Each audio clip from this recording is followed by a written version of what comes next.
Hello friends, कैसे हैं आप लोग। सबको मेरा जय भीम, नमो बुद्धा। बाबा Saheb Ambedkar life and mission में हार जीत, मान अपमान एक साथ मिले, लेकिन ना झुके ना रुके। 15 दिन दिल्ली में लेबर विभाग का काम मुस्तैदी से देखने के बाद 10 मार्च को आगरा में फेडरेशन की सभा में भाग लिया। सभा की अध्यक्षता एन शिवराज ने की। अम्बेडकर ने घोषणा की वह ऐसे स्वराज का स्वागत करेंगे जिसमें बहुमत प्राप्त दल अल्पमत दल के सहयोग और सहमत से राज करे। शेड्यूल कास्ट फेडरेशन की शाखाएं लगभग सभी राज्यों में गठित हो चुकी थी। बाबा साहब हर जगह चुनावी सभाओं में भाग दौड़ कर रहे थे। दूसरी ओर दिल्ली में सरकारी कामकाज में निष्ठा से पूरा कर रहे थे। इससे उनके स्वास्थ्य पर भी बुरा असर पड़ रहा था, लेकिन इससे बेखबर वह अपने लक्ष्य की ओर बिना थके बिना रुके एक कर्मयोगी की तरह लगे हुए थे। जान से मारने की धमकियां, आलोचनाओं व प्रशंसाओं के भावों को समता भाव की तरह स्वीकार करते हुए अपनी मंजिल की ओर निरंतर आगे बढ़ रहे थे। भारत के भावी संविधान में भारत के धरती पुत्रों, मजदूरों, दलितों को समानता स्वतंत्रता के अधिकार मिल सके। भारत के इतिहास में अम्बेडकर जैसा नेता शायद ही हुआ होगा जिसे बेशुमार आदर और अपार घृणा एक साथ मिली हो। एक ओर हिंदू समाज के रूढ़वादियों में गांधी अनुयायियों ने उन्हें शैतान, राक्षस, गद्दार और ना जाने किस तरह से कोसा और गालियां दी। इन सब के बावजूद आजादी के इतने लंबे समय बाद भी भारत रत्न बाबा साहब के स्वर्ण आभा धूमिल नहीं हुई। आखिर चुनावी भागदौड़ के बाद वोट पड़े। चुनाव में हिंदू महासभा व शेड्यूल कास्ट फेडरेशन की भारी पराजय हुई। हालांकि दलित वर्ग के लोगों ने बड़ी उत्साह व तैयारी के साथ बाबा साहब की पार्टी को वोट दिए थे, लेकिन कांग्रेस बहुमत के साथ जीती थी और इस सच्चाई को स्वीकार करने के अलावा अन्य कोई विकल्प नहीं था। कांग्रेस ने फेडरेशन को और मुस्लिम लीग ने कांग्रेस को बुरी तरह हराया। सवर्ण हिंदुओं के छल कपट और कांग्रेस के धन बल व संसाधनों के आगे फेडरेशन के उम्मीदवार जीत नहीं सके। बाबा साहब को हल्की निराशा हुई, लेकिन वह जल्दी ही इससे उभर कर वापस अपनी मंजिल को पाने में लग गए। बाबा साहब ने चुनाव प्रचार के सिलसिले में दक्षिणी भारत का दौरा किया। वहां मद्रास, कोयटर व मदुरई की जनसभाओं को संबोधित किया। वहां उन्होंने कहा कि कांग्रेस का चुनावी घोषणा पत्र झूठ का पुलिंदा मात्र है, जिसमें भारत के भावी संविधान के बारे में कुछ नहीं कहा गया है। वापस लौटते समय मद्रास के पार्क टाउन में मेमोरियल हॉल में दक्षिण भारत प्रगतिशील दल का विकास और प्रभाव विषय पर आयोजित सभा में विचार रखे। मद्रास में ही नॉन ब्राह्मण लॉयर एसोसिएशन द्वारा आयोजित सभा में डॉक्टर अंबेडकर ने काले कानूनों से भरी किताब मनुस्मृति पर तेज प्रहार किए। बाबा साहब के तीखे भाषणों को अखबार में पढ़कर दक्षिण भारत के हिंदुओं ने भारी विरोध किया और बाद में पत्रों द्वारा डॉक्टर अंबेडकर को खूब गालियां दी। यही नहीं, कुछ रूढ़वादी कट्टरपंथियों ने उन्हें मारने की भी धमकियां दी। जनवरी 1946 के पहले सप्ताह में ब्रिटिश पार्लियामेंट के 10 मेंबर्स का एक प्रतिनिधि मंडल भारत आया। मंडल ने दिल्ली में पंडित जवाहरलाल नेहरू, मोहम्मद अली जिन्ना और डॉक्टर अंबेडकर से अलग अलग मुलाकात की। डॉक्टर अंबेडकर से प्रतिनिधि मंडल ने 1.5 घंटे तक चर्चा की। मंडल ने देश के कुछ इलाकों का दौरा भी किया तथा अन्य नेताओं से भी मिला। 4 सप्ताह रुककर यह मंडल 10 फरवरी 1946 को वापस लंदन लौट गया। 13 फरवरी 1946 को डॉक्टर अंबेडकर बम्बई पहुंचे और वहां से वह सोलापुर गए। वहां लोकल बोर्ड और नगर पालिका में आयोजित सम्मान समारोह में उन्होंने नगर पालिका के पूर्व अध्यक्ष डॉक्टर मुल्ले को सम्मान से याद करते हुए कहा कि डॉक्टर मुल्ले के सहयोग से ही उन्होंने 20 साल पहले सामाजिक क्षेत्र में शुरुआत की थी। इसके बाद सतारा, बेलगाम और अन्य सभाओं को भी संबोधित किया। बम्बई लौटने पर शेड्यूल कास्ट फेडरेशन ने डॉक्टर अंबेडकर को थैली भेंट की। 14 फरवरी को उन्होंने दिल्ली प्रदेश शेड्यूल कास्ट फेडरेशन की सभा में भाषण दिया। उन्होंने कहा कि यदि संविधान उनकी सहमति से नहीं बनाया गया तो वह उसको मानने के लिए पाबंद नहीं होंगे। दलित वर्ग मुसलमानों की तरह अलग देश की मांग नहीं कर रहे हैं, बल्कि वह बराबरी के अधिकार की मांग कर रहे हैं। देश के मजदूरों के हकों के हिमायती थे डॉक्टर अंबेडकर। बाबा साहब के पास लेबर जैसा विशाल महकमा था। फिर स्वयं बाबा साहब भी मजदूरों के कल्याण हेतु नियमों का कानूनों व सुविधाओं के देने में विशेष रुचि लेते थे, इसलिए दिन रात व्यस्त रहते थे। इधर चुनाव में भी अकेले और धन व साधनों की कमी से जूझ रहे थे। लेबर मेंबर के रूप में वे अपनी जिम्मेदारियों को अच्छी तरह निभा रहे थे। यही नहीं, सरकारी जिम्मेदारियों को प्राथमिकता देते थे। चुनाव की तैयारी के दौरान ही उन्हें 27 नवंबर 1945 को 7वीं इंडियन लेबर कॉन्फ्रेंस में भाग लेने के लिए दिल्ली जाना पड़ा। कॉन्फ्रेंस में अध्यक्ष पद से बोलते हुए उन्होंने कहा, मजदूर वर्ग के लोग पूंजीपतियों से यह सवाल पूछ सकते हैं कि जब आपको युद्ध के खर्च पूरे करने के लिए टैक्स के रूप में धन देने में कोई एतराज नहीं हो, तो देश के मजदूरों का जीवन स्तर सुधारने के लिए धन जुटाने में उन्हें एतराज क्यों होती है। 30 नवंबर को दिल्ली के अशोका मिशन के बुद्ध विहार में आयोजित कार्यक्रम में भाग लिया। देश में चुनाव प्रचार तेजी से चल रहा था। डॉक्टर अंबेडकर के शेड्यूल कास्ट फेडरेशन ने चुनाव में पूरी ताकत झोंक दी। समर्पित कार्यकर्ता और आम गरीब अछूत भी प्रचार में लग गए। बाबा साहब देश भर में दौरे कर रहे थे। इसी सिलसिले में 29 नवंबर 1945 को अहमदाबाद में पार्टी द्वारा आयोजित सभा में संबोधित किया। गुरु गोविंद परमार ने सभा की अध्यक्षता की। शहर की साबरमती नदी के किनारे एक विशाल पंडाल को बुद्धनगर नाम दिया गया, जहां सभा हुई। उस दिन शहर की सारी मिलें बंद रहीं।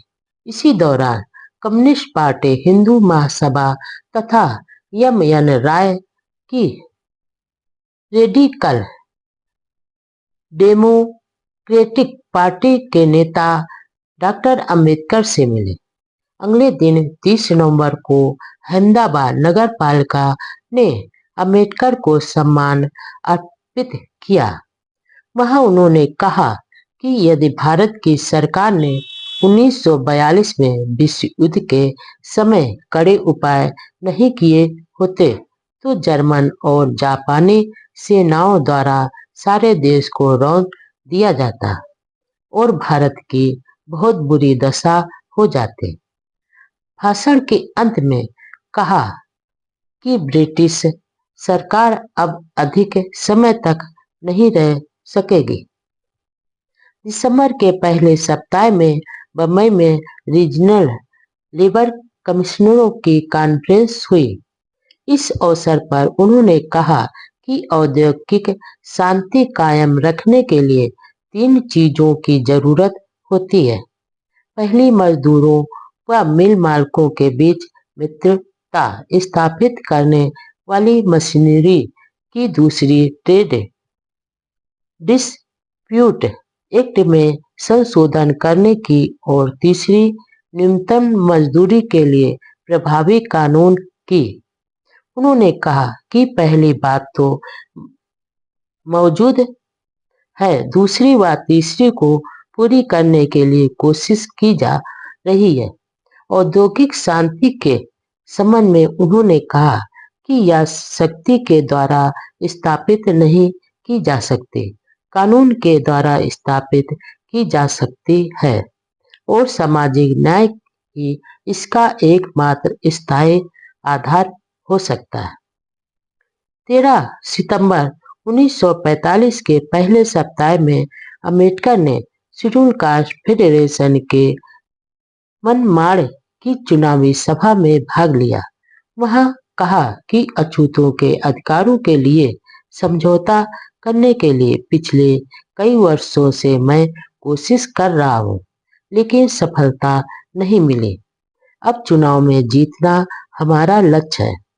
मनमाड़ के बाद अकोला में भाषण करके 13 सितंबर 1945 को नागपुर की चुनावी सभा में लगभग 1.5 लाख लोगों को संबोधित किया। नागपुर की सभा में कांग्रेस की बखिया उधेड़ते हुए कहा कि कांग्रेस द्वारा शुरू किया छुआछूत निवारण अभियान पूरी तरह से नाकाम रहा। जिसका सबूत यह है कि पिछले दिनों जब वह पुरी के विख्यात जगन्नाथ मंदिर में दर्शन के लिए गए थे तो उन्हें दर्शन नहीं करने दिया गया। कांग्रेस पार्टी उस गुरु घंटाल की तरह है जो 3/4 रोटी खुद खा जाता है और 1/4 रोटी अपने शिष्यों को देता है। उन्होंने कांग्रेस को कहा कि वह आने वाले स्वतंत्र भारत की सरकार के नाते अपने कार्यक्रम पेश करे। शिमला कॉन्फ्रेंस की नाकामयाबी और भारत की राजनीतिक समस्या का बहुत कोशिशों के बावजूद कोई समाधान दिखाई नहीं देने पर वायसराय लॉर्ड वेवेल एक बार फिर अगस्त के अंत में लंदन गए और सितंबर में वापस भारत आते ही देश में आम चुनाव की घोषणा कर दी। आम चुनाव का ऐलान होते ही डॉक्टर अंबेडकर ने अपनी पार्टी शेड्यूल कास्ट फेडरेशन के झंडे तले चुनाव में भाग लेने का तय किया। फेडरेशन अभी अभी बना ही था। इसके पास चुनाव लड़ने के लिए न धन था, न बल और न ही कोई साधन। इसके बावजूद डॉक्टर अंबेडकर ने साहस कर चुनाव में भाग लेने की घोषणा की। सभी पार्टियां बड़ी तैयारियों के साथ चुनावी जंग में उतरी।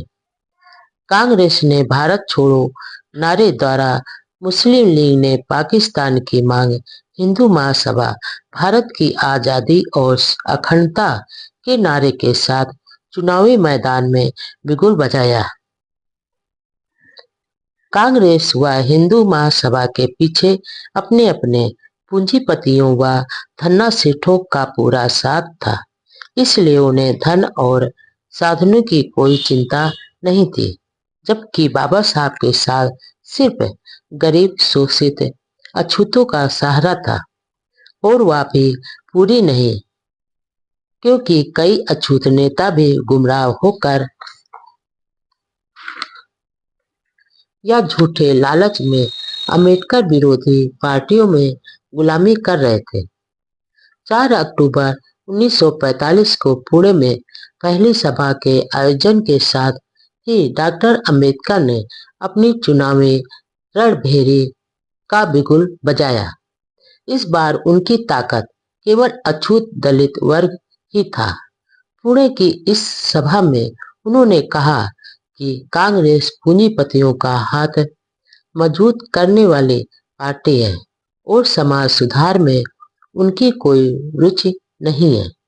पिछड़ों की आर्थिक दशा की ओर भी उनका रत्ती भर ध्यान नहीं है। दलितों पर हो रहे अत्याचारों को दूर करने में भी उनकी कोई दिलचस्पी नहीं है। इसलिए हमें उनके नेतृत्व में विश्वास नहीं करना चाहिए। ऐसा करना एक प्रकार से उनके सामने घुटने टेकना यानी आत्मसमर्पण के बराबर होगा। हमें अपने बूते पर लड़ना है और संविधान में अपने अधिकार सुरक्षित रखने के लिए हमें ये चुनाव जीतने हैं। अब दलितों को सत्ता अपने हाथ में लेनी चाहिए। यह जीवन मरण का सवाल है। 9 व 10 अक्टूबर 1945 को अकोला में शेड्यूल कास्ट फेडरेशन के सम्मेलन में उन्होंने कहा, वायसराय की 15 मेंबर्स वाली काउंसिल में मैं दलित वर्ग को अकेला मेंबर हूँ। मेरे वहां जाने से पहले केंद्र सरकार ने अछूतों की शिक्षा की जिम्मेदारी अपने ऊपर नहीं ली थी।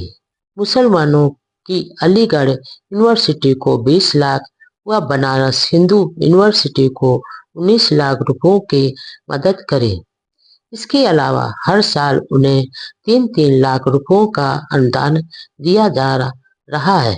मैंने सरकार से अछूतों की शिक्षा के लिए 3 लाख रुपए मंजूर करवाए। मैंने कॉलेजों के लिए 30 स्कॉलरशिप हर साल मंजूर की। इसी साल 30 दलित छात्र एजुकेशन के लिए विदेश भेज रहा हूँ।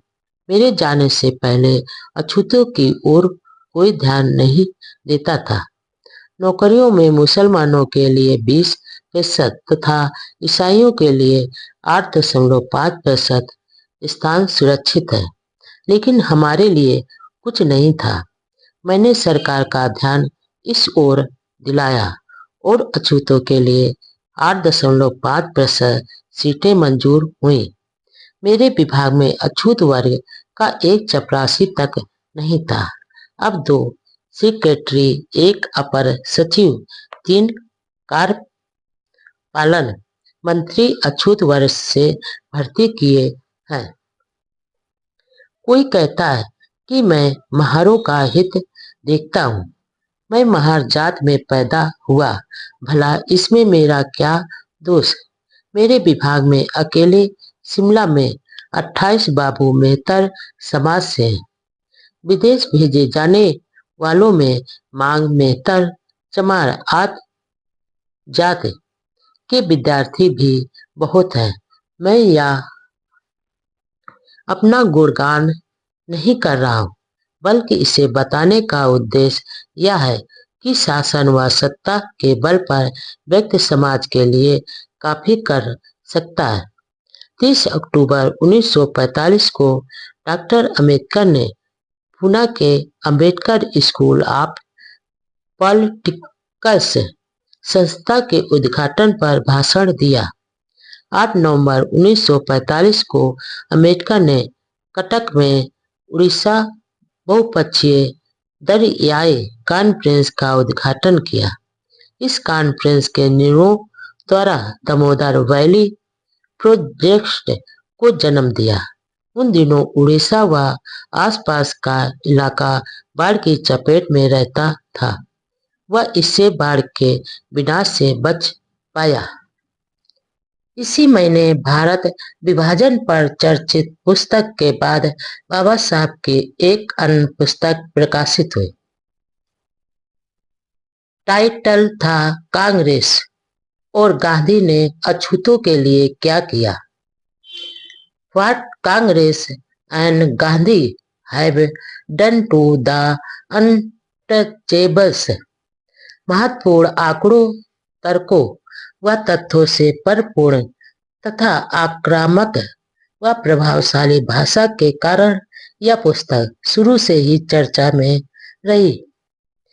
इसमें खास तौर से 1917 से लेकर कांग्रेस द्वारा चलाए जा रहे अछूतों द्वारा अभियान की वास्तविकता को सच्चाई के साथ उजागर किया, जिसका जवाब उनके विरोधी आज तक नहीं दे पाए। लेकिन समाज सुधारक स्वामी श्रद्धानंद के कार्यों की इसमें प्रशंसा की गई है।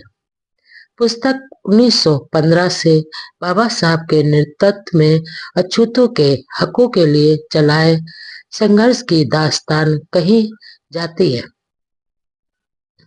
और गांधी जी व कांग्रेस द्वारा अछूतों के साथ किए धोखों का कच्चा चिट्ठा भी खुलती है। पुस्तक में अछूतों को गांधी व गांधीवाद से सतर्क रहने के लिए सलाह दी है। इसमें गांधीवाद की आलोचना करते हुए लिखा कि गांधीवाद उद्योग व मशीनों के इस युग में जात पात, गरीबी व रूढ़वादी से सड़ रहे ग्रामीण जीवन की ओर ले जाना है और यदि जानवरों जैसी जिंदगी बिताना है, इसमें आर्थिक बराबरी के लिए कोई चाह नहीं है। इसलिए यह विचारधारा सामाजिक व आर्थिक लिहाज से बेकार है। यह पीछे धकेलने वाला विचार है। धर्म को अफीम की तरह प्रयोग कर लोगों में झूठे विश्वास व गलत मान्यताएं पैदा कर उन्हें वैचारिक रूप से बेहोश करने का काम किया है, तो वह गांधीवाद है। इसलिए किताब में अम्बेडकर ने लोगों को गांधीवाद से सावधान रहने के लिए लिखा। पुस्तक के अंत में अमेरिका और ब्रिटेन के प्रगतिशील समाज सुधारकों को चेतावनी दी कि भारत के ये हिंदू रूढ़वादी आजादी के नारों से दुनिया को मूर्ख बनाना चाहते हैं और देश की वास्तविकता को नजर अंदाज कर धूल झोंकना चाहते हैं। इसलिए इनसे सावधान रहें। पुस्तक में कहा गया कि गांधी जी का छुआछूत निवारण का कार्यक्रम मात्र दिखावा व ढोंग था, अमल में लाने का कार्यक्रम नहीं था। इसलिए गांधी अछूतों के मुक्तिदाता नहीं है। बाबा साहब की पुस्तक कांग्रेस और गांधी ने अछूतों के लिए क्या किया ने देश के राजनीतिक, खास तौर से कांग्रेसी खेमे में जोरदार हलचल मचा दी। राजगोपालाचारी सहित कुछ नेताओं ने इस किताब में उठाए तर्कों, मुद्दों, तथ्यों व सवालों का जवाब देने की कोशिश भी की, लेकिन कोई नहीं दे पाया।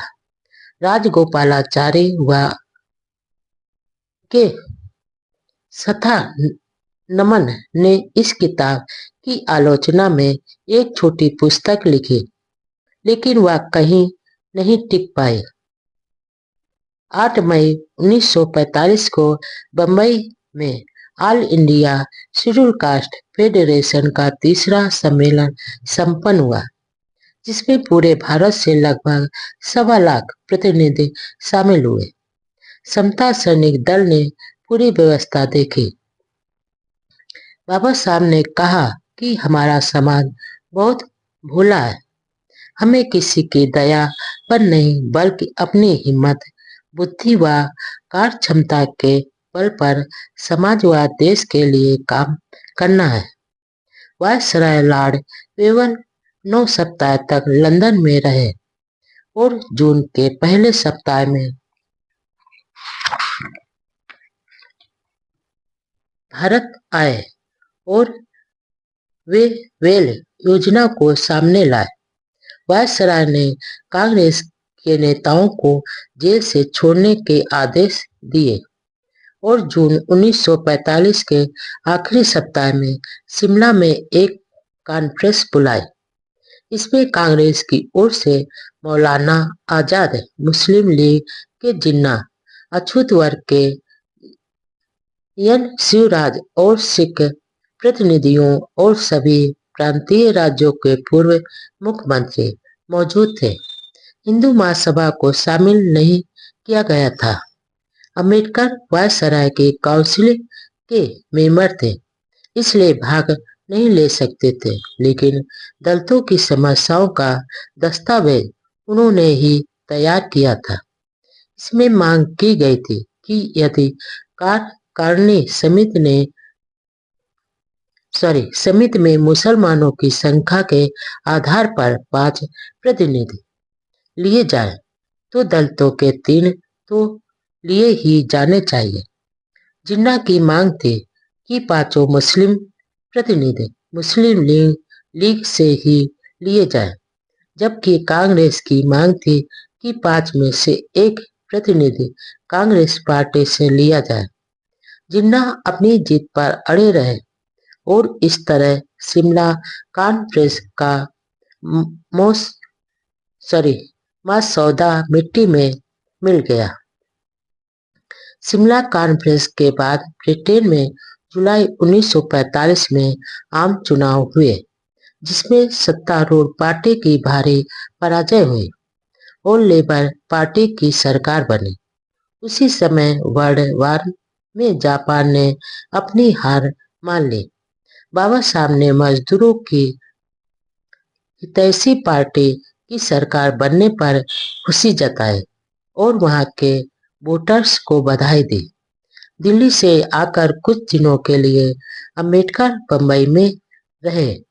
जुलाई 1945 में बंबई के Tata institute of social sciences में स्टूडेंट यूनियन के समारोह में दिए अपने भाषण में कहा कि कढ़ाई का लाजमी समझौता या मध्यस्थता मजदूरों के हित में है, इसलिए वह इसको मजदूरों के नियमों को एक जरूरी भाग बनाने का रूप देंगे।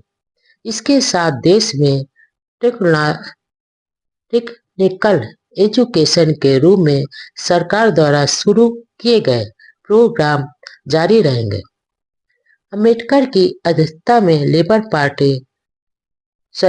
लेबर कमेटी की एक बैठक अगस्त के आखिरी सप्ताह में दिल्ली में आयोजित की गई, जिसमें इंडस्ट्रियल क्षेत्र में काम कर रहे मजदूरों के लिए आवश्यक मकान बनाने संबंधी जिम्मेदारी इंडस्ट्री के मालिकों को करने तथा छुट्टियों के दिनों का भी वेतन देने जैसे नियमों की चर्चा हुई। इन्हीं दिनों बाबा साहब की पहली किताब फर्स्ट ऑन पाकिस्तान अब नई किताब पाकिस्तान ऑफ इंडिया नाम से प्रकाशित हुई। नई बुक में एक नया चैप्टर जोड़ दिया। उसमें भारत की सांस्कृतिक व भौगोलिक एकता की वकालत की और कनाडा, स्विट्जरलैंड, दक्षिणी अमेरिका आदि देशों का उदाहरण देकर विस्तार से बताया कि एक ही संविधान के अंतर्गत देश में विभिन्न धर्म या संस्कृति के लोग किस प्रकार मिलजुल कर रह सकते हैं। उन्होंने यह भी बताया कि स्वयं हिंदुओं के अपने देश की शांति व सुरक्षा के लिए पाकिस्तान को स्वीकार कर लेना चाहिए। उस समय भारत की राजनीतिक समस्या के समाधान के लिए राजाजी योजना, क्रिप्स योजना, सर आदर्श दलाल की योजना, राय योजना, मुखर्जी योजना, अहमद योजना आदि लगभग 9 योजनाएं पेश की गई थी। 6 मई 1945 को परेल बंबई में शेड्यूल कास्ट फेडरेशन के वार्षिक सम्मेलन हुआ, जिसमें डॉक्टर अंबेडकर ने अपने कार्यकर्ताओं के समक्ष एक योजना प्रस्तुत की। योजना में उन्होंने कहा कि अब बहुसंख्यक लोगों के हाथ में राजसत्ता हो, इसे अब कोई स्वीकार नहीं करेगा और न ही यह व्यवहारिक है। उन्होंने विधानसभाओं में अल्पसंख्यक संप्रदायों व अछूतों को अधिक सुरक्षित सीटों की मांग की। डॉक्टर अंबेडकर ने संविधान समिति के प्रस्ताव को खतरनाक योजना बताया कि इससे देश गृह युद्ध में फंस जाएगा। ज्यादातर विधान तो 1935 के कानून द्वारा पहले ही बन चुका है। इसके अलावा सप्रू कमेटी की रिपोर्ट भी रद्द कर दिया। डॉक्टर अंबेडकर की योजना में भारत का प्रधानमंत्री और अन्य सवर्ण हिंदू मंत्रियों को अल्पसंख्यक समुदायों के प्रतिनिधियों द्वारा चुने जाने का विचार भी था। हिंदू समाचार पत्रों में ने डॉक्टर अंबेडकर की योजना का विरोध करते हुए लिखा कि डॉक्टर अंबेडकर की योजना तो भारत पर अल्पसंख्यकों का राज स्थापित करने की योजना है और यह योजना एक तरह से हिंदुओं का अपमान है। 7 जून 1945 को डॉक्टर अंबेडकर ने वायसराय लॉर्ड वेवल को पत्र लिखकर नाराजगी प्रकट की कि वायसराय की एग्जीक्यूटिव काउंसिल में अनुसूचित जातियों की जनसंख्या के अनुपात में पर्याप्त प्रतिनिधित्व नहीं है। पत्र में लिखा कि देश के 9 करोड़ मुसलमानों के लिए 5 प्रतिनिधि, 6 करोड़ अछूतों को सिर्फ 1 प्रतिनिधि और 60 लाख सिखों का 1 प्रतिनिधि। यह कैसा अजीब व चालाकी भरा गणित है। यह मेरे न्याय के विचारों के खिलाफ है। काउंसिलिंग में अनुसूचित जातियों को कम से कम 3 सीटें मिलनी चाहिए। यदि सरकार इस मांग को मंजूर नहीं करेगी तो मेरा काउंसिलिंग में रहना असंभव होगा। डॉक्टर अंबेडकर ने लिखा कि सरकार ने अछूतों की सारी उम्मीदों पर पानी फेर दिया है, जिससे उनमें आक्रोश है। हो सकता है कि दलित वर्ग नई सरकार के साथ कोई संबंध न रखे और अपने लिए अलग रास्ता चुनेगी। पत्र में लिखा कि उनका यह विचार ब्रिटिश सरकार तक पहुंचा दिया जाए। भारत के वायसराय लॉर्ड वेवल मार्च 1944 में एक योजना लेकर चर्चा के लिए लंदन गए। कांग्रेस के नेता भूलाभाई देसाई और लियाकत अली खां के बीच हुए समझौते पर विचार करना था। तेज बहादुर सप्रू कमेटी ने भी इस समझौते का समर्थन किया। समझौता यह था कि कमेटी में हिंदू व मुसलमानों के बराबर प्रतिनिधि हो। इसी के आधार पर 2 जून 1945 को वायसराय लॉर्ड वेवल ने अपने भाषण में कह दिया कि प्रस्तावित नई काउंसिल में मुख्य जातियों में सवर्ण, हिंदू और मुस्लिम सदस्यों की संख्या बराबर होगी। सवर्ण शब्द सुनकर गांधी जी इतने भड़क गए और इसका इतना विरोध हुआ कि वेवल योजना खटाई में पड़ गए।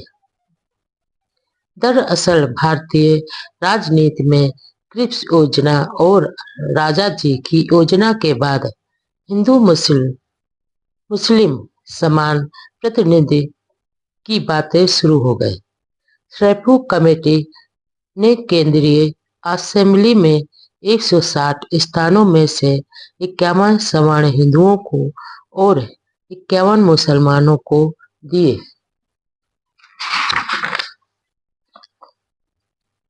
जाने की सिफारिश की थी। भूलाभाई देसाई ने वायसराय की कमेटी में कांग्रेस और मुस्लिम लीग के बीच समान प्रतिनिधित्व के आधार पर मुस्लिम लीग के सेक्रेटरी लियाकत अली से गुप्त समझौता किया। इस समझौते का उद्देश्य कांग्रेस की वर्किंग कमेटी के सदस्यों को रिहा करना था। यह योजना वायसराय वेवल के पास पहुंची और इसी आधार पर वेवल योजना का निर्माण हुआ। इस योजना को कांग्रेस के सवर्ण हिंदू संस्था की हैसियत से शिमला कॉन्फ्रेंस में स्वीकार किया। कांग्रेस के इतने झुकने के बाद भी जिन्ना इस बात पर अड़े रहे कि सभी मुस्लिम सदस्यों का निर्वाचन करने का अधिकार मुस्लिम लीग को ही मिलना चाहिए। कांग्रेस ने 5 मुस्लिम सदस्यों में कम से कम एक कांग्रेसी मुसलमान शामिल किए जाने पर जोर दिया, लेकिन जिन्ना नहीं माने और शिमला कॉन्फ्रेंस असफल हुई। कलकत्ता में एक दिन वे अपने मित्र डीजी जाधव के यहाँ भोजन करने गए। बाबा साहब ने जाधव की दिल्ली व बाहर काफी मदद की थी। अब वह रेलवे में बहुत बड़े अफसर बन गए थे। कलकत्ता में ही डीजी जाधव ने अपने घर पर डॉक्टर अंबेडकर के मान में भोजन का आयोजन किया। अगले दिन से रेलवे के रसोइयों और कर्मचारियों ने जाधव के निवास पर भोजन पकाने व अन्य काम से मना कर दिया, क्योंकि उनकी नजर में डॉक्टर अंबेडकर अछूत है और उनके साथ जाधव ने घर पर खाना खाया। दरअसल नौकरों को अभी तक पता नहीं था कि स्वयं जाधव भी महार अछूत है। ऐसे हालात थे उस समय। भारत का शासन चलाने वाले चीफ एग्जीक्यूटिव काउंसिल के सम्मानित लेबर मिनिस्टर के साथ यह मानसिकता थी, तो आम अछूत की क्या दशा होगी, इसका सिर्फ अंदाजा लगाने से रूह कांप उठती है। बाबा साहब को तो बचपन से लेकर अब तक कदम कदम पर अपमानित होना पड़ा था। अपमान के घावों से शरीर बुरी तरह घायल हो चुका था। हिंदू धर्म छोड़ने की घोषणा के पीछे तिरस्कार की यही दास्तान छिपी हुई थी और गांधी व कांग्रेस की आलोचना करने के पीछे भी अछूत समाज की ऐसी पहाड़ जैसी पीड़ा कारण थे। अछूत समाज के घावों पर मरहम लगाना तो दूर, हिंदू मठाधीशों, सवर्ण हिंदुओं, गांधी व कांग्रेस नेताओं ने उन पर नमक छिड़कने में कोई कमी नहीं छोड़ी। रेलवे महकमे के एक अनपढ़ रसोइये से लेकर लंदन से बैरिस्ट्री करने वाले गांधी जी जैसे व्यक्तियों ने बाबा साहब के जख्मों पर भरपूर नमक छिड़का। बाबा साहब के साहस का कोई मुकाबला नहीं था। जब भी अवसर मिलता वे सरकार व सरकार से बाहर बड़ी निडरता के साथ अछूतों के हकों की पैरवी करते थे। हालांकि उस समय वह वायसराय की एग्जीक्यूटिव काउंसिल में प्रमुख सदस्य थे, सरकार के बहुत ही जिम्मेदार पद पर थे, लेकिन खरी खरी कहने से नहीं चूकते थे। वे सामाजिक संगठनों के सभाओं में मजदूरों, शोषितों, दलितों व महिलाओं को क्रांतिकारी विचारों के साथ अपनी दशा को सुधारने व अन्याय के खिलाफ खड़े होने के लिए आह्वान करते थे। एक बार वायसराय लॉर्ड बेवल ने 8 नवंबर 1944 को सेक्रेटरी ऑफ स्टेट को शिकायत के साथ लिखा कि डॉक्टर अंबेडकर अनुसूचित जातियों की सभाओं में बहुत भड़काऊ भाषण देते हैं और हैदराबाद में तो डॉक्टर अंबेडकर ने निजाम के शासन की भी कड़ी आलोचना कर डाली। लेकिन बाबा साहब की इस शिकायत पर कोई कार्रवाई नहीं हुई। दरअसल उनकी योग्यता व प्रतिभा के साथ उनकी निस्वार्थ सेवा व त्याग भावना के कारण उनके खिलाफ अनर्गल आरोप लगाने या कार्रवाई करने की किसी में हिम्मत नहीं होती थी। भला बाबा साहब जैसा वीर योद्धा वायसराय वेबल से कहाँ डरने वाले था। बिना डरे भी क्यों फिर डरे भी क्यों।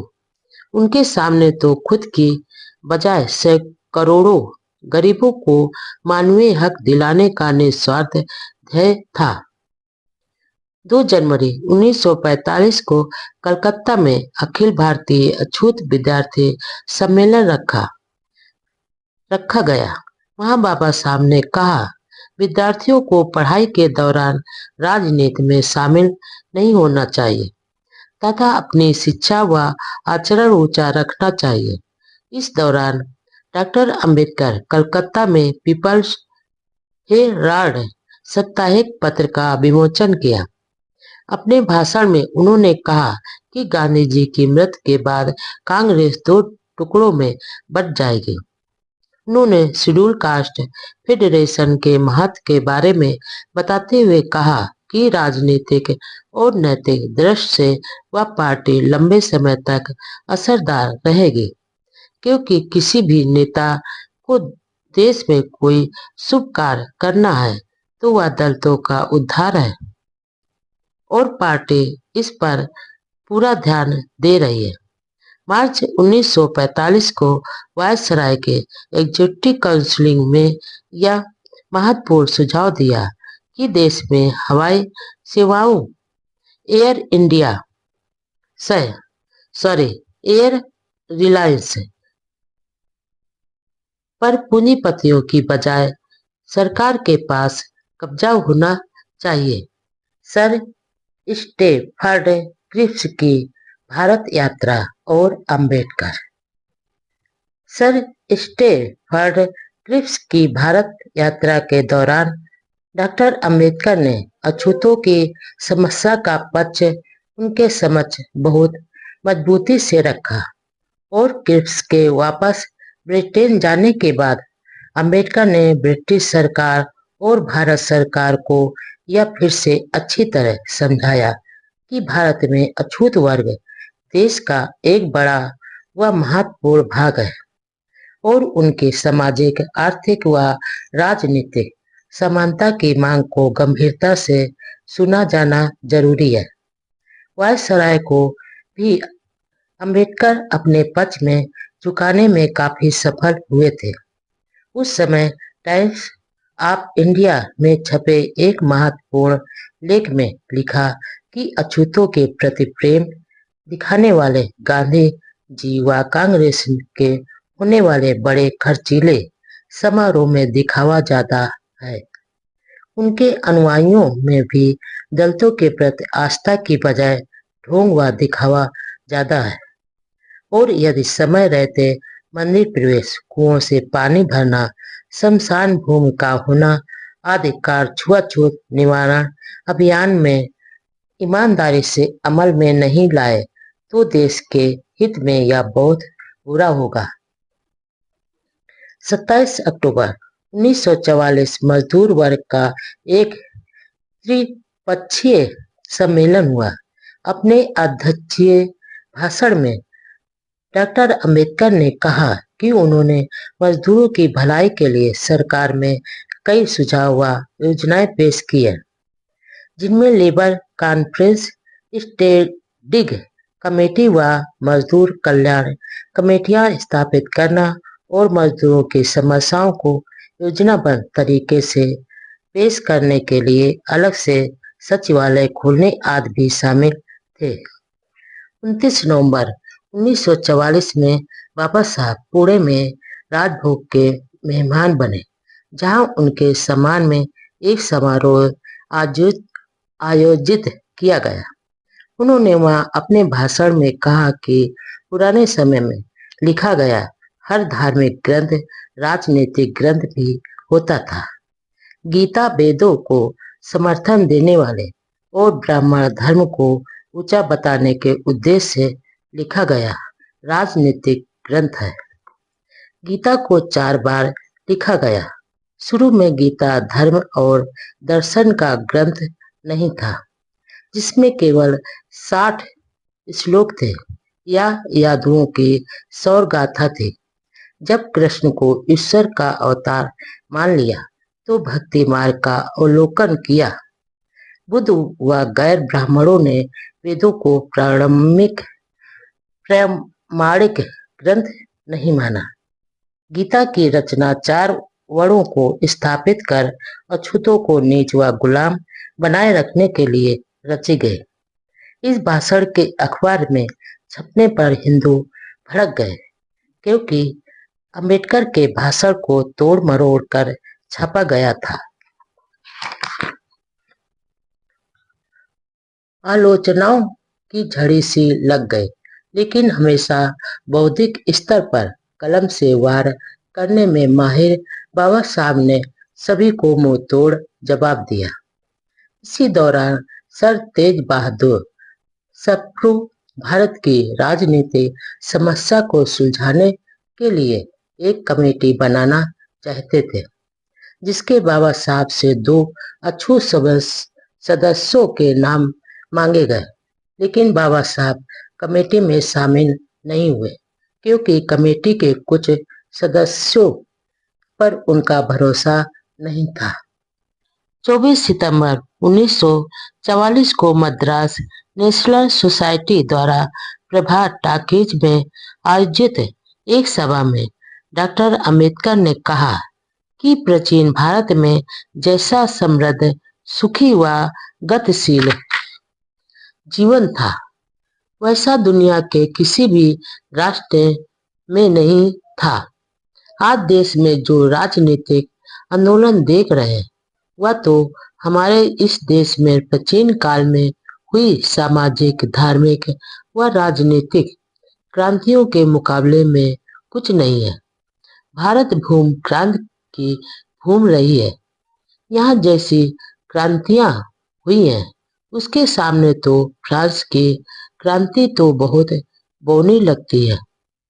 प्राचीन भारत में ब्राह्मणवाद के अंधविश्वास, पाखंड व कर्मकांड के खिलाफ बहुत बड़ी क्रांति हुई थी, जो गौतम बुद्ध ने शुरू की थी। दोनों में जोरदार संघर्ष हुआ और ब्राह्मण धर्म ने बौद्ध धर्म के खिलाफ जोरदार प्रतिक्रांति की। वाद विवाद एक ही सवाल पर था कि आखिर सत्य क्या है।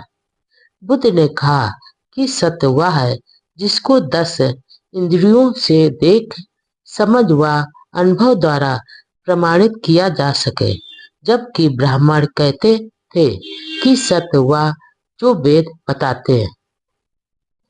फिर वेदों की समीक्षा में डॉक्टर अंबेडकर ने कहा कि वेदों में कुछ भाग तो बाद में जोड़े गए। प्राचीन भारत के ब्राह्मण कितने चालाक थे कि जिन पुस्तकों में सिर्फ मूर्खता भरी हुई है, कूड़ा करकट के समान है, ऐसी किताबों को पवित्र बता दिया।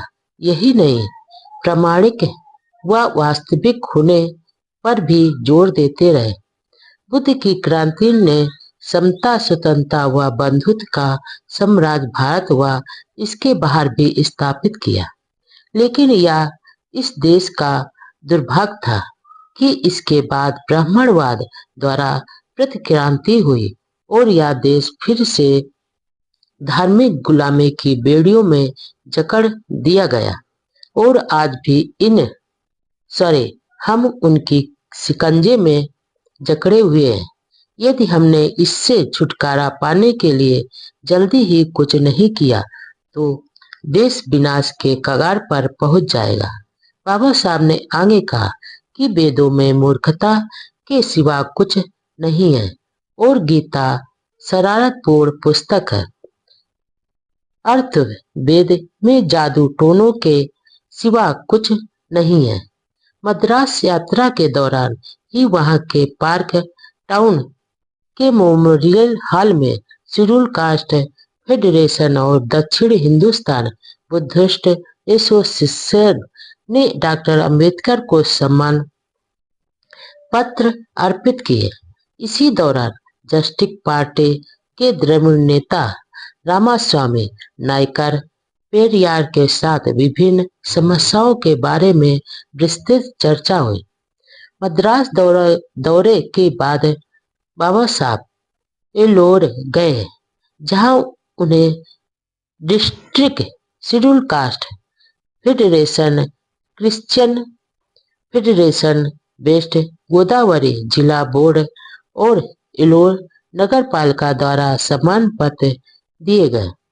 उन्होंने वहां संबोधन में कहा कि गांधी जी के विचारों व नीतियों में स्थिरता नहीं है और कांग्रेस नेताओं ने सपने में भी नहीं सोचा होगा कि जब देश आजादी पाने की मंजिल के पास ही खड़ा होगा तो साथ देश पे का बंटवारा हो जाएगा। अल्पसंख्यकों की समस्या का हवाला देते हुए कहा कि जो भूमिका अब्राहम लिंकन ने निग्रो समस्या के बारे में अपनाई थी वही गांधी जी ने अल्पसंख्यकों के बारे में निभाई है। एकता करने के चक्कर में निग्रो के वोट उत्तरी अमेरिका के राज्यों को मिले। इसके लिए 1762 में गुलामों की आजादी का ऐलान कर दिया।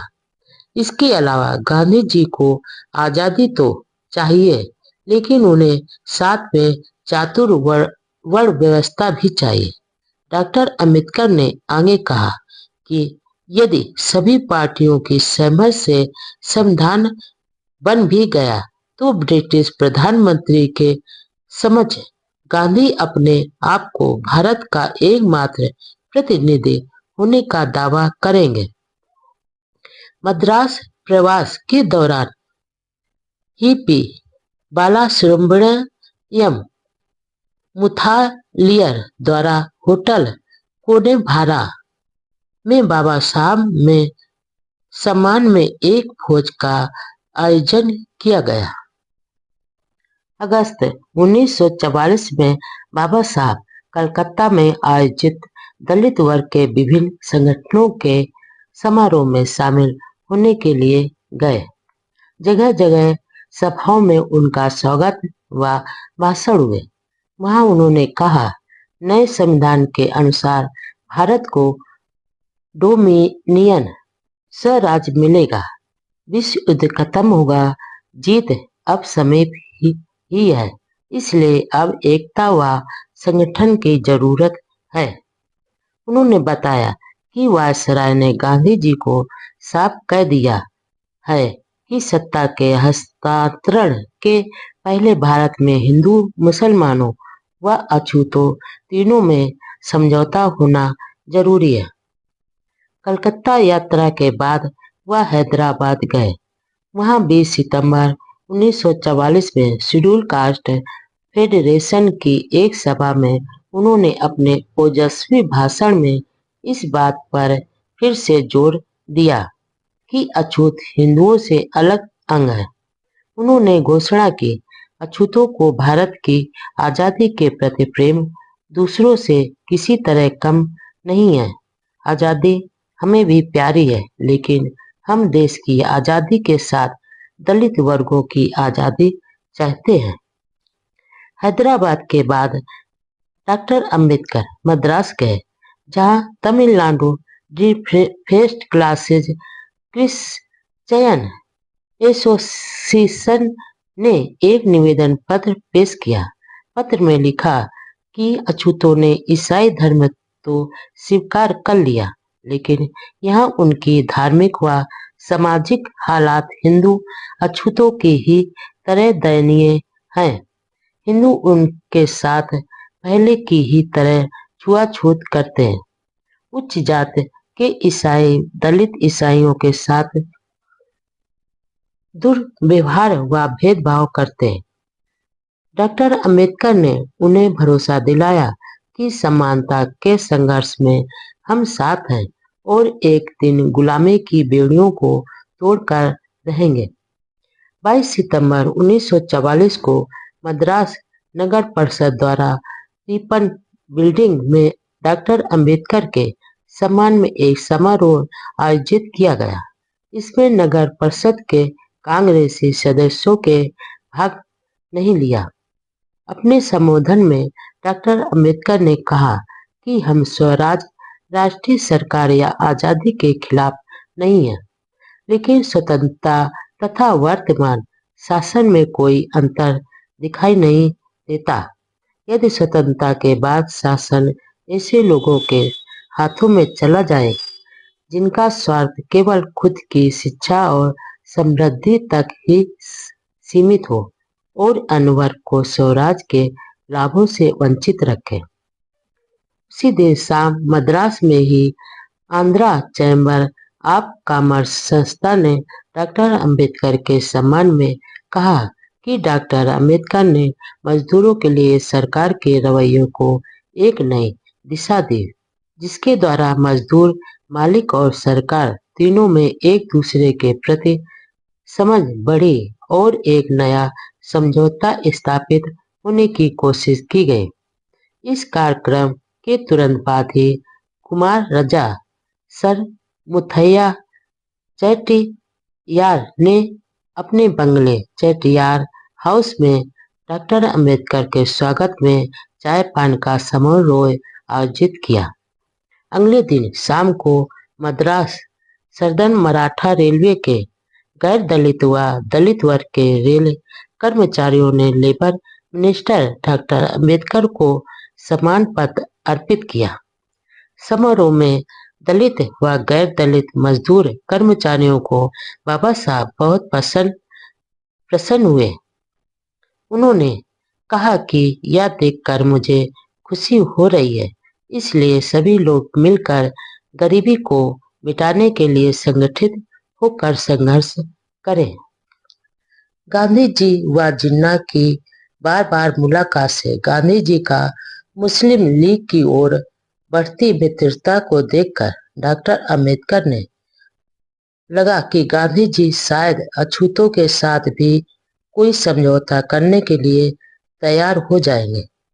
इसलिए गांधी जी को एक पत्र लिखा, जिसमें उन्होंने लिखा कि वह दलितों के सवालों पर भी समझौता करना चाहते हैं। जिस प्रकार हिंदू मुस्लिम एकता के लिए कोशिशें की जा रही, उसी तरह छूत अछूत एकता के बारे में भी विचार करना चाहिए।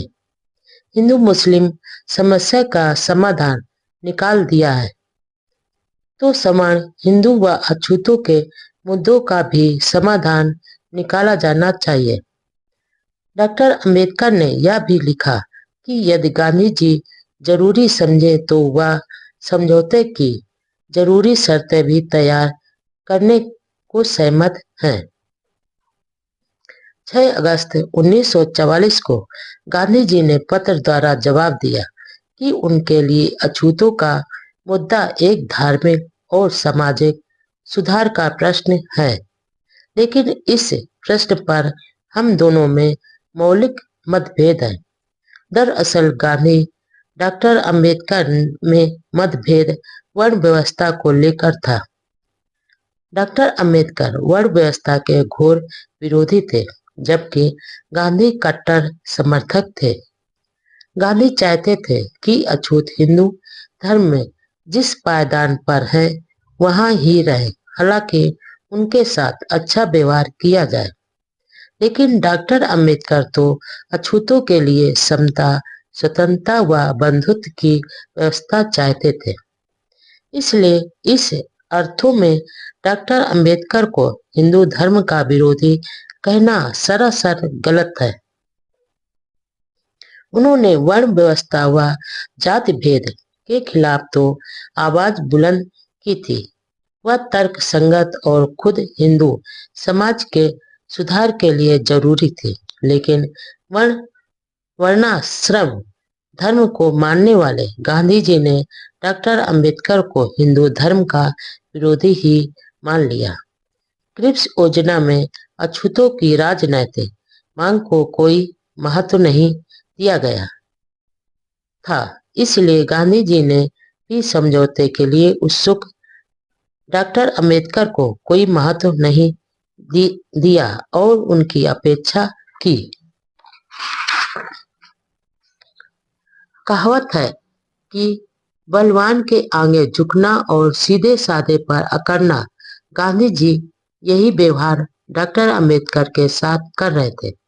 जिन्ना के लिए तो खुद बम्बई जाकर मिलते थे और वह भाव ही नहीं देता था, जबकि डॉक्टर अंबेडकर खुद बार बार गांधी से मिलकर अछूतों की राजनैतिक समस्या के लिए सहयोग चाहते थे, लेकिन गांधी जी उपेक्षा कर देते थे।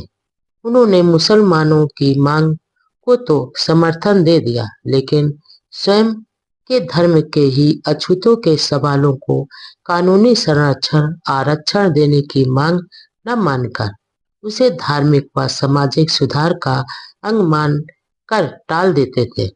वे अच्छी तरह जानते थे कि उनकी समस्या पर ये आसानी से मदद करने वाले नहीं है, इसलिए हार माने बिना संघर्ष जारी रखना और देश भर के शोषित उपेक्षित व वंचित वर्ग की आशाएं सिर्फ डॉक्टर अंबेडकर पर ही टिकी हुई थी। अप्रैल 1944 में डॉक्टर अंबेडकर ने मजदूरों के कल्याण के लिए एक और बड़ा ऐतिहासिक कदम उठाया। उन्होंने सेंट्रल असेंबली में एक बिल पेश कर उसे पास भी करवा दिया। इसके अनुसार स्थायी कारखानों व फैक्ट्रियों के औद्योगिक मजदूरों को छुट्टियों के दिनों में भी वेतन देने का प्रावधान किया गया था। गांधी जी का स्वास्थ्य समान नहीं होने के कारण पूना के आगा खां महल में नजरबंदी से रिहा कर दिया गया, तो वहां से स्वास्थ्य लाभ के लिए पंचगनी चले गए। वहां राजगोपालाचारी ने बताया कि उन्होंने गांधी जी की सहमत से जिन्ना के पास एक अलग प्रस्ताव भेजा है। इस योजना में कहा गया कि वर्णवार के बाद एक कमीशन गठित किया जाएगा जो उत्तर पश्चिम और पूर्वी भारत के जिलों का दौरा करके जनसाधारण की राय के आधार पर फैसला करेगा कि ज्यादातर लोग भारत से अलग होने के पक्ष में हैं या नहीं। यदि बहुमत पक्ष में होगा तो अलग राष्ट्र का रूप दे दिया जाएगा। इस प्रस्ताव की सावरकर आदि नेताओं ने निंदा की, लेकिन राष्ट्रीय स्तर के अखबारों ने भी इस पर चू तक नहीं किया। यह प्रस्ताव भारत विभाजन के सिद्धांत पर सहमत था। डॉक्टर अंबेडकर एक संविधान विशेषज्ञ के रूप में इस स्थिति पर नजर रखे हुए थे। गांधी जी की इस सहमति से सावरकर के अलावा कांग्रेस का साथ देने वाले वे नेता भी निराश हुए, जो यह मानते थे कि गांधी जी विभाजन को कभी स्वीकार नहीं करेंगे। उदारवादी नेताओं ने कहा कि राजगोपालाचारी की यह योजना देश की सुरक्षा के लिए खतरा है। डॉक्टर अंबेडकर इस बात से आश्चर्य में थे कि जब देश के बंटवारे से सहमति जतानी ही थी तो गांधी जी ने यह फैसला करने में इतना समय क्यों लगाया। गांधी जी द्वारा पाकिस्तान का विचार स्वीकार करने के फैसले की डॉक्टर अंबेडकर ने प्रशंसा की, लेकिन यह भी कहा कि यदि यह योजना गांधी जी ने स्वयं जिन्ना को पेश करते तो ज्यादा अच्छा होता। डॉक्टर अंबेडकर ने कहा कि जिन्ना ने यह योजना क्यों अस्वीकार कर दी। यह वह समझ नहीं पाए। उन्होंने कहा कि कांग्रेस जनों की हालत पर तरस आता है, क्योंकि पहले गांधी जी पाकिस्तान योजना का विरोध करते थे। यह सोचकर उन्होंने भी विरोध किया, लेकिन अब उनकी फजीहत हो गई है। इस योजना के संबंध में गांधी जी जिन्ना से मिलने बंबई गए। वहां कई दिनों तक मुलाकातें होती रही, लेकिन हिंदू मुस्लिम एकता लाने में नाकामयाब रहे। बजट में विशेष प्रावधान व सरकारी ठेकों में आरक्षण की मांग।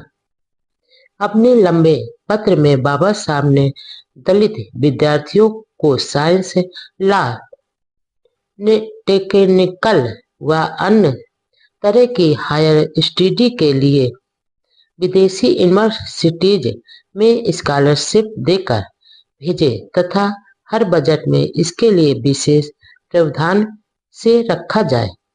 सरकारी नौकरियों के अलावा दलितों को सरकारी ठेकों में वरीयता दी जाए। वायसराय को लिखे इस पत्र का आखिर असर हुआ। सरकार ने गंभीरता से विचार कर अनुसूचित जातियों के लिए सरकारी नौकरियों में 8.5% सीटें आरक्षित रखने का फैसला किया गया।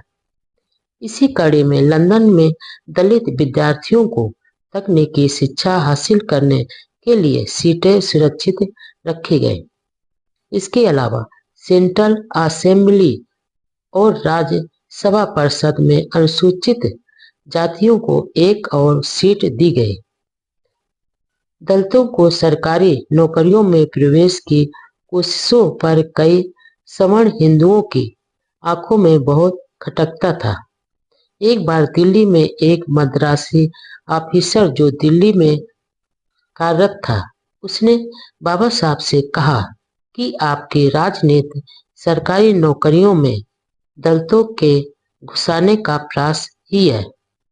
बाबा साहब ने पलटवार करते हुए कहा, यदि ऐसा है तो तुम मद्रासी लोग यहाँ 90% नौकरियों पर क्यों कुंडली मारे कब्जा किए हुए हो? नौकरियों के प्रति तुम्हें इतनी हीन भाव तो इन्हें छोड़ क्यों नहीं देते? मद्रासी अधिकारी यह सुनकर आगे बोल नहीं पाया। 17 सितंबर 1943 को दिल्ली में ऑल इंडिया ट्रेड यूनियन का शिविर आयोजित किया गया, जिसमें बड़ी संख्या में मजदूरों ने भाग लिया। इस अवसर पर बाबा साहब ने कहा, भारत में मजदूरों का आखिरी लक्ष्य सत्ता पर कब्जा करना है, सिर्फ ट्रेड यूनियन बनाना नहीं हो। राजनीतिक रूप से उनकी लेबर पार्टी ट्रेड यूनियन की गतिविधियां भी करेगा, लेकिन आपको ट्रेड यूनियन के पुराने चले आ रहे संकीर्ण सोच से मुक्त होना चाहिए और हिंदू महासभा जैसे सांप्रदायिक व पूंजीवाद को पनाह देने वाले कांग्रेस से दूर रहना चाहिए। मेहनतकश वर्ग अंधी देशभक्ति व तथा कथित राष्ट्रवाद के नाम पर अपना सब कुछ न्यौछावर कर देते हैं, लेकिन कोई भी मजदूर अपने नेताओं से यह नहीं पूछता कि जिस राष्ट्रवाद के लिए इतना त्याग व बलिदान दिया जा रहा है, उसके निर्माण के बाद क्या आर्थिक व सामाजिक समानता देगा? 8 सितंबर 1943 को परेल बंबई में आयोजित सभा में डॉक्टर अंबेडकर ने कहा, केवल सुविधाएं मिलने से कोई लाभ नहीं, ये हमारी झोली में आनी जरूरी है। अब आजादी के बाद अछूतों को भी हिंदू मुसलमानों के बराबर अधिकार मिलेंगे। सरकार में मेरा मंत्री पद कमल के पत्ते पर पड़े ओस की बूंद की तरह है, या उससे भी ज्यादा क्षण भंगुर। ईसाई, फारसी व अन्य अल्पसंख्यक लोग कांग्रेस का मुकाबला नहीं कर सकते हैं। इसके लिए अछूत ही सक्षम है। अछूतों को अब अपने पैरों पर खड़े होने की शक्ति प्राप्त करनी चाहिए। ट्रेड यूनियन के नेताओं की आपसी लड़ाई से मजदूरों का आज तक भला नहीं हो पाया, इसलिए मजदूरों का लक्ष्य सरकार संभालना होना चाहिए। 26 जनवरी 1944 को लखनऊ में स्टैंडिंग लेबर कमेटी की मीटिंग हुई, जिसकी अध्यक्षता डॉक्टर अंबेडकर ने की। वहां से वह शेड्यूल कास्ट फेडरेशन के सालाना सम्मेलन में भाग लेने के लिए कानपुर गए। 29 जनवरी को आयोजित इस विशाल सम्मेलन में अध्यक्षता कर रहे एन शिवराज ने कहा कि दलित समाज स्वतंत्रता का विरोधी नहीं है, बल्कि वे चाहते हैं कि जुलाई 1942 को नागपुर सम्मेलन में जो मांगे रखी गई थी उन पर विचार कर कार्य रूप दिया जाए। इस अवसर पर डॉक्टर अंबेडकर ने कहा कि भारत सरकार में हिंदुओं व मुसलमानों की तरह दलितों को भी उनकी जनसंख्या के अनुपात में हिस्सा मिलना चाहिए, और यदि ऐसा नहीं किया गया तो वे अपने उद्देश्यों को प्राप्त करने के लिए संघर्ष करेंगे। वहां मौजूद विद्यार्थियों को प्रेरणा दे कि वे सरकारी योजनाओं के तहत तकनीकी व हायर एजुकेशन की सुविधाओं का लाभ उठावें। 17 फरवरी 1944 में वायसराय की एग्जीक्यूटिव काउंसिल में यह सुझाव दिया कि मुद्रास्फीति को रोकने के लिए अधिक करेंसी के नोट जारी करने बंद किए जाएं। इसके अलावा यह भी सुझाव दिया कि भारतीय प्रशासन सेवा और सेना में अंग्रेजों की बजाय भारतीयों को भर्ती किया जाए। 17 फरवरी को गांधी व जिन्ना की मुलाकात हुई। उस समय सेंट्रल व स्टेट डिपार्टमेंट्स की सरकारी नौकरियों में दलितों का प्रतिनिधित्व नहीं के बराबर था, और यह देखकर बाबा साहब 1942 से ही सरकारी नौकरियों में सीटें सुरक्षित करवाने के लिए संघर्ष कर रहे थे।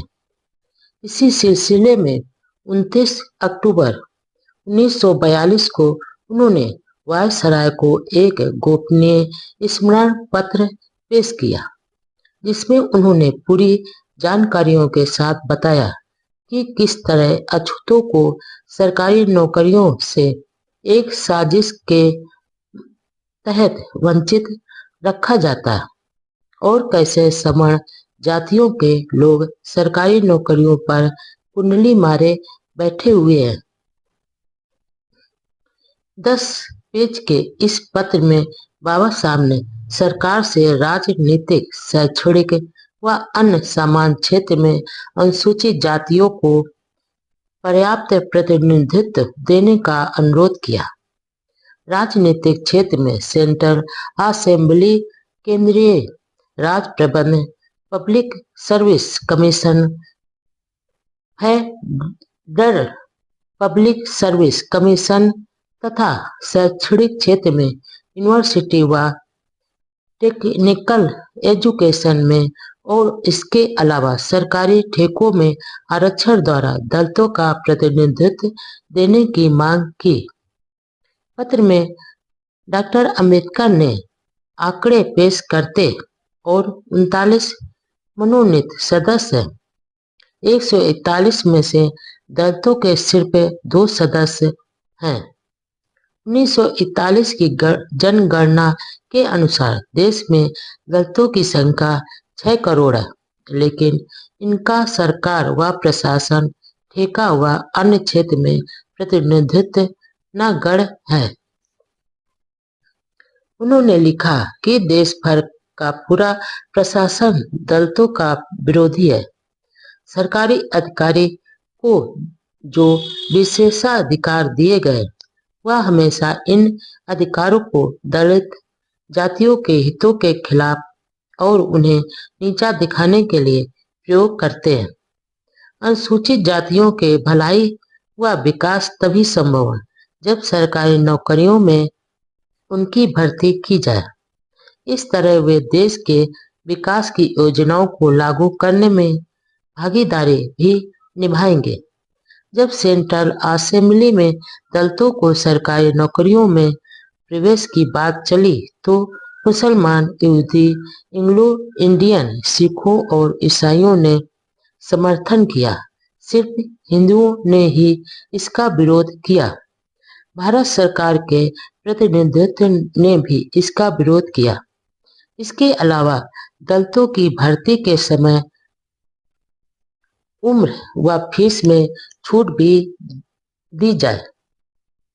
फेडरल सर्विस कमीशन में दलितों के प्रतिनिधित्व के सवाल पर डॉक्टर अंबेडकर ने लिखा कि हमें ऐसी किसी पब्लिक सर्विस कमीशन पर भरोसा नहीं हो सकता जो हिंदू या मुस्लिम दृष्टिकोण से प्रभावित हो। यह कितनी अचरज की बात है कि हिंदू और मुसलमान यूं तो सांप और नेली की तरह झगड़ते हैं, लेकिन जब लंगर बांटने की बारी आती है तो दोनों एक होकर हड़प लेते हैं और अछूत ही सिर्फ मुंह ताकते ही रह जाते हैं। कमीशन दलित अभ्यर्थियों को हर बार आयोग बताकर अपने पापों को छुपा लेता है और दलितों को दरवाजे से बाहर रखने की साजिश भी सफल हो जाती है। इसलिए दलितों को फेडरल पब्लिक सर्विस कमीशन में प्रतिनिधित्व दिया जाना जरूरी है। 10 मई 1943 को इंडियन फेडरेशन ऑफ लेबर की बम्बई शाखा ने लेबर मिनिस्टर डॉक्टर अंबेडकर के सम्मान में एक छोटा समारोह रखा। उसमें बाबा साहब ने अफसोस जताया कि भारत के मजदूरों में एकता नहीं है। फूट के कारण उनका शोषण हो रहा है, इसलिए मजदूरों को भारत में मजदूर सरकार बनाने के लिए संघर्ष करना चाहिए। आजादी हासिल करना ही काफी नहीं है, जरूरी बात यह है कि आजादी के पास सत्ता किसके हाथों में होगी। उसी दिन Maharashtra chamber of commerce Bombay की ओर से रखे कार्यक्रम में डॉक्टर अंबेडकर का संबोधन हुआ। उन्होंने कहा, अब दुनिया युद्ध से ऊब गई है और वह 3 बड़े रोगों से ग्रस्त हो गई है। देश का दूसरे देश पर साम्राज्य, काले गोरों का रंग भेद का संघर्ष और गरीबी। दुनिया में शांति स्थापना के लिए कमजोर व गरीब देशों को संबल करना बहुत जरूरी है। भारत की आर्थिक व औद्योगिक प्रगति से साम्राज्यवाद व रंग भेद की समस्याओं का समाधान संभव है।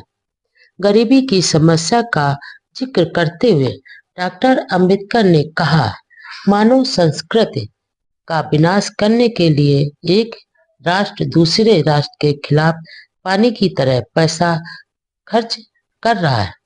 वह अचंभित है कि ब्रिटेन और अमेरिका हर युद्ध में 14 करोड़ रुपए योजना खर्च कर रहा है। इससे देश में शांति के समय इससे आधी रकम गरीबी दूर करने के लिए क्यों खर्च नहीं करते हैं। विश्व का दुख दूर करने के लिए कुछ सुधार तो करना ही पड़ेगा। अपनी विशेष सुविधाओं व अधिकारों को त्यागना पड़ेगा। देश में ज्वलंत राजनीतिक समस्या के समाधान के लिए डॉक्टर अंबेडकर ने एक योजना पेश की, जिस पर अखबारों में विचार छप रहे थे।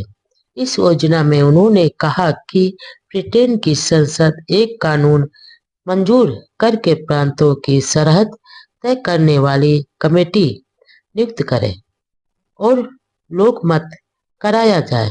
पहले लोकमत से यह तय किया जाए कि मुसलमानों को पाकिस्तान में रहना चाहिए या नहीं।